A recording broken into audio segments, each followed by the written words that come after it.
Comparable chain store sales this past week rose 2.6% compared with the same week in 2008, but ICSC noted that on a week-to-week comparison, sales did fall slightly during the post-Thanksgiving lull. The group expects December same-store sales to increase about 2% following a decline in November. Looking ahead at the first half of 2010, ICSC conducted a consumer spending study and found that while 80% have cut back spending this year, more than half anticipate increasing their spending once the economy improves. 75% of shoppers rated their current financial status as fair or good, and ICSC determined it was consumers' perception of the economy rather than the reality of their finances that have been keeping them out of the stores. Sotheby's New York held a jewel sale today. Here is a look at just a couple of the important jewels offered. Now, all of the sales prices I will state will be including buyer's premium. A beautiful 30.48 carat D flawless oval diamond sold for $4.1 million. That was slightly above pre-sales estimate. A 13.85 carat pear-shaped diamond that was mounted in a simple platinum setting held a pre-sales high estimate of $500,000 and fetched $1.07 million. An important 18.11 carat diamond sold within estimate at $1.06 million. The diamond ring you're viewing now holds a 25.47 pear-shaped diamond with baguette diamonds of about 2 carats, and it's mounted in platinum, and this sold for $1.143 million.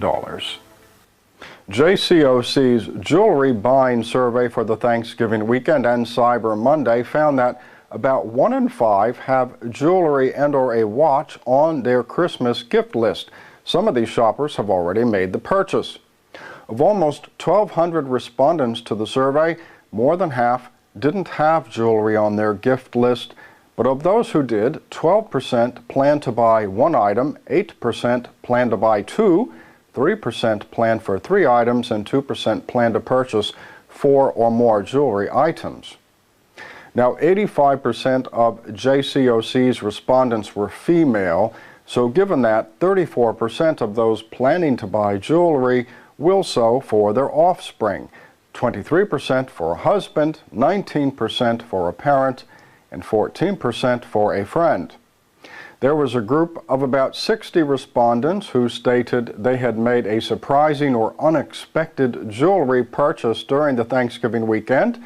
32% were self-purchasers, but they hadn't planned to buy a piece of jewelry. 25% bought a style that they weren't expecting, and 22% bought from a location that they were not expecting to shop. Price points for online purchases of jewelry and watches were on the low side, with about 1/3 spending less than $100 and 85% spent less than $500. The price point breakdowns worked out to just about the same for in-store buying as well. Of those who bought jewelry during Thanksgiving weekend, 24% did so from a department store and 20% did at a mass discount store. 17% selected a local jeweler or that jeweler's website. A new study from the Salt and Pepper Group found that on average, retailers are suffering from very poor customer service skills. The group measured 39 service opportunities from 73 retail outlets, and what brought the index down to about 48 points out of 100 was that they found retail associates lacked good greeting skills, failed to recognize the need to assist shoppers, and there was an ever-present lack of leadership on the sales floor. Of more than 1,000 interactions measured, consultants found that retail associates seldom initiated contact with shoppers appropriately, struggled to manage multiple customers in a busy environment, and often didn't close sales in a manner that strengthens the retailer-customer relationship. The positives were that in general, there were excellent checkout processes and clean, inviting shopping environments. Now, since our broadcast 1 week ago, gold did set yet another record high early on, but for the most part this week, the metal reflected jittery sellers and profit-taking. And for all the latest industry news, be sure to visit diamonds.net.